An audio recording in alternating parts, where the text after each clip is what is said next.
Hello, 12th biology RBSC अध्याय 31 में आज हम पढ़ते हैं शुक्राणु की संरचना। तो ये शुक्राणु का आप डायग्राम देख रहे हैं। ये ध्यान रखिए पूरी एक कोशिकीय संरचना है। इसमें ये चारों ओर कोशिका झिल्ली है और अंदर ये कोशिका द्रव्य है और इसके विभिन्न कोशिकांग अपन को दिखाई देते हैं। शुक्राणु की संरचना को 4 भागों में बांटा है। ये इसका शीर्ष भाग है, ये ग्रीवा भाग, ये पूरा मध्य भाग और ये पूरा पूंछ भाग। शीर्ष भाग में अपन को 2 कोशिकांग दिख रहे हैं, पहला केंद्रक और दूसरा एक्रोसोम। अच्छा, जो केंद्रक है इसमें ध्यान रखिए डीएनए और प्रोटेमिन नामक प्रोटीन पाया जाता है। इस केंद्रक का काम क्या है? ये पिता के आनुवंशिक लक्षणों को संतान में वंशागत करता है। दूसरा ये अपन को एक्रोसोम दिख रहा है और ये एक्रोसोम अपन ने कल पढ़ा था, गोल्जी काय का रूपांतरण है।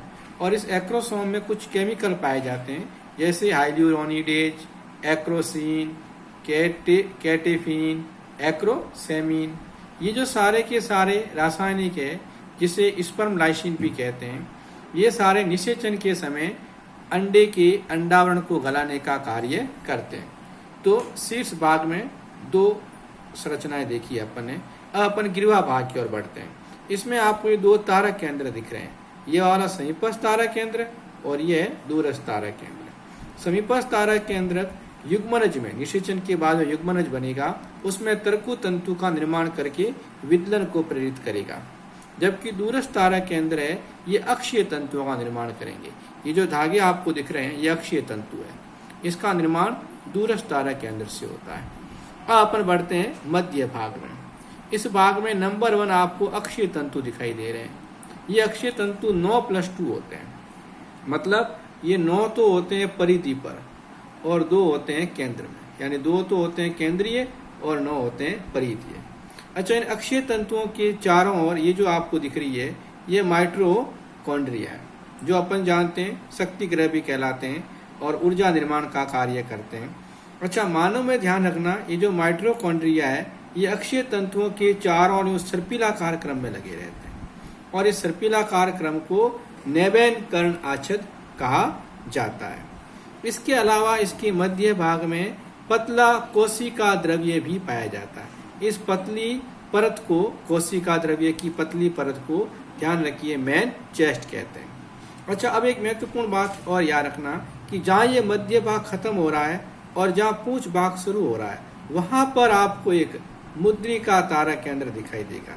इसे जैनसन वलय भी कहते हैं। और ये जैनसन वलय क्या करती है? माइटोकॉन्ड्रिया को पूंछ भाग में जाने से रोकती है, यानी जो माइटोकॉन्ड्रिया है इनको पूंछ भाग में जाने से रोकती है। फिर लास्ट में चौथा भाग है पूंछ भाग, जिसमें ये अक्षीय तंतु और कुछ कोशिका द्रव्य होता है।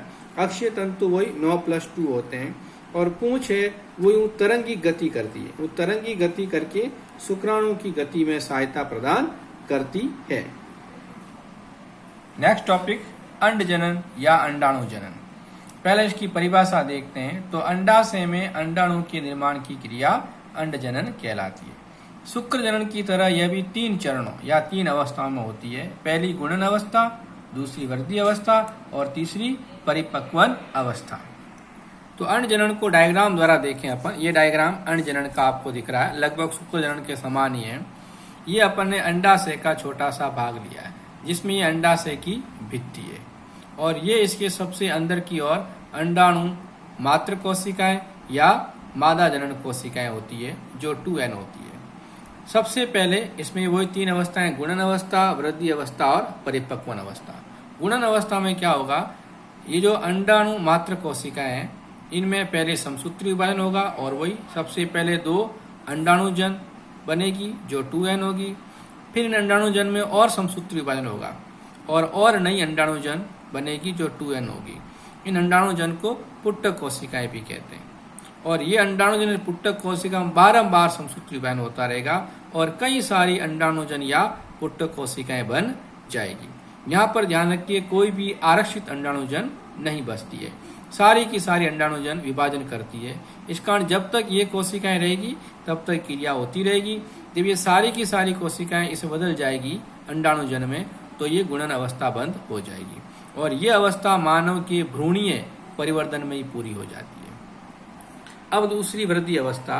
अब देखिए यहाँ पर अपन ने पढ़ा था असंख्य अंडाणुजन बनी, उसमें से कोई एक अंडाणुजन, ध्यान रखना, एक अंडाणुजन पोषण ग्रहण करके आकार में वृद्धि करती है और अब इसका नाम हो जाता प्राथमिक अंड कोशिका। तो ये वृद्धि प्रवस्था थी। शुक्र जनन से थोड़ा यहाँ अगर आप देख रहे हो अंतर दिख रहा है आपको। शुक्र जनन में सभी शुक्राणुजन ने पोषण ग्रहण किया था, लेकिन यहाँ पर केवल एक अंडाणुजन पोषण ग्रहण करती है। और यहाँ पर ये पोषण अवस्था महत्वपूर्ण भी है, क्योंकि एक तो इस पोषण अवस्था काफी लंबी होती है और इसको दो भागों में बांटते हैं। एक तो होता पूर्व पीतक जनन अवस्था और दूसरी होती है पीतक जनन अवस्था। पूर्व पीतक जनन अवस्था में इस अंडाणुजन के केंद्रक में और कोशिका द्रव्य की मात्रा में वृद्धि होती है, जबकि पीतक जनन अवस्था में इस प्राथमिक अंड कोशिका के अंदर एक पोषक पदार्थ बनता है जिसे पीतक कहते हैं। स्तनधारी में पीतक यकृत में बनता है, ये ध्यान रखिएगा। अब अपन तीसरा पढ़ते हैं परिपक्वन अवस्था। इसमें क्या होगा, ये जो प्राथमिक अंड कोशिका है उसमें पहले वही अर्धसूत्री विभाजन फर्स्ट होगा, जिसे न्यूनकारी विभाजन भी कहते हैं। और इस अर्धसूत्री विभाजन फर्स्ट में दो कोशिकाएं बनेगी। याद रखना, यहाँ पर एक कोशिका आकार में बड़ी बनती है और दूसरी आकार में छोटी। जो बड़ी बनती है उसे द्वितीयक अंड कोशिका कहते हैं और छोटी वाली को प्राथमिक ध्रुवीय काय कहते हैं। और अपन ने पढ़ा था प्राथमिक अर्धसूत्री विभाजन फर्स्ट में ही गुणसूत्रों की संख्या आधी हो जाती है। तो ये जो प्राथमिक अंड जनन कोशिका थी, ये याद रखिएगा 2n थी और इस 2n से अब ये ध्रुवीय काय और द्वितीयक अंड कोशिका n हो जाएगी।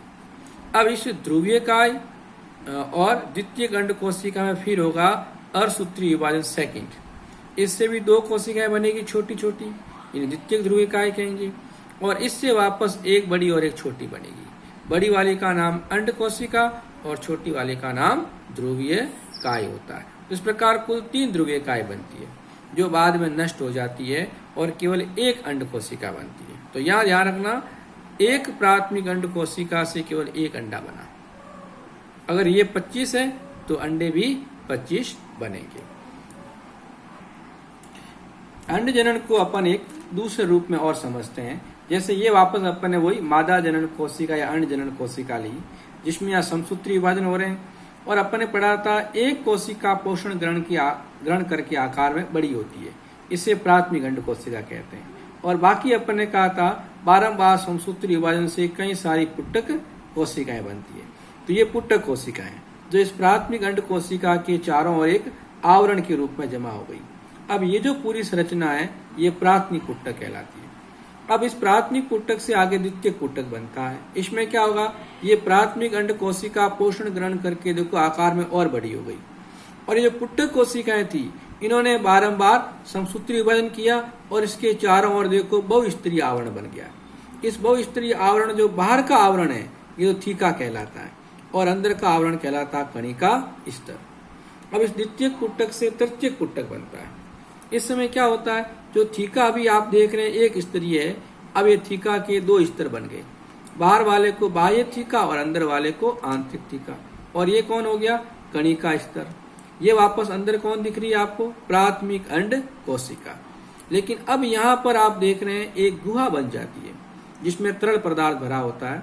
इस गुहा को पुट्टक गुहा कहते हैं और ये पूरी संरचना कहलाती है तृतीयक पुट्टक। इस तृतीयक पुट्टक से ये ग्रैफियन पुट्टक बन जाता है। इस समय क्या हो जाता है कि ये जो प्राथमिक अंड कोशिका थी, इसमें अर्धसूत्री विभाजन फर्स्ट होता है और ये बन गई द्वितीयक अंड कोशिका।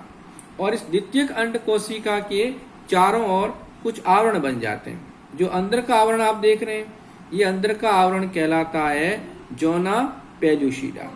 और इसके बाहर एक पुट्टक कोशिका का आवरण बन गया, ये कहलाता कोरोना रेडिएटा। बाकी ये जो आप देख रहे हैं, ये वही यहाँ पर जो पुट्टक गुहा थी वो है। ये कौन सा स्तर है, कणिका स्तर जो यहाँ पर बना हुआ था। और ये हो गया बाह्य थीका और आंतरिक थीका जो यहाँ पर भी थी। अब एक महत्वपूर्ण चीज ये देखिए, ये जो पुट्टक गुहा थी वो यहाँ तक बनी। यहाँ पर देखो पुट्टक गुहा नहीं बनी, यहाँ पर कुछ कोशिकाएं पाई जाती है। इन कोशिकाओं को अंडधर चक्रिका या डिस्कस प्रोलीजीरस कहते हैं। तो ये ग्रेफिन पुटक था। और इस समय जो द्वितीयक अंड कोशिका है, इसी समय मानव में अंडोत्सर्ग होता है। यहाँ द्वितीयक अंड कोशिका के समय ही अंडा बाहर आ जाता है। और इसमें अब अर्शुक्ति विभाजन सेकंड कब होगा? जब इसका निषेचन शुरू होगा तब होगा। चलिए इसके बाद में अपन, ये तो अंड जनन पढ़ा, अब अपन लास्ट टॉपिक पढ़ते हैं, स्तनिकी अंडे की संरचना। तो ये डायग्राम देखिए आप, इसमें अंडे के चारों ओर आपको एक पुटक कोशिकाओं का बना हुआ आवरण दिख रहा है। इस आवरण का नाम कोरोना रेडिएटा है। इसके अंदर की ओर आप देखिए एक ट्रांसपेरेंट पारदर्शी आवरण आप देख रहे हैं, जिसका नाम जोना पेल्यूसिडा है। और इन दोनों को संयुक्त रूप से अंडावरण कहते हैं। यानी अंडावरण दो होते हैं, बाहर की ओर कोरोना रेडिएटा, अंदर की ओर जोना पेल्यूसिडा। ये जो आप देख रहे हैं, ये है द्वितीयक अंड कोशिका, ये इसका केंद्रक है। और ये डॉट डॉट डॉट डॉट जो आपको दिख रही है, ये इसकी कोशिका झिल्ली है। ये अपन को दिखाई दे रही है प्रथम ध्रुवीय काय। अच्छा, अब ये जो आपको अवकाश दिख रहा है, किसके बीच में? ये तो हो गई जोना पेल्यूसिडा और ये हो गई कोशिका झिल्ली। इन दोनों के जो बीच का खाली जगह है, ये कहलाती है पेरीविटेलाइन अवकाश। तो ये था मानव या स्तनिकी अंडे की संरचना। और इसी के साथ अध्याय 31 पूरा हुआ। आशा करता हूँ समझ में आया होगा। धन्यवाद।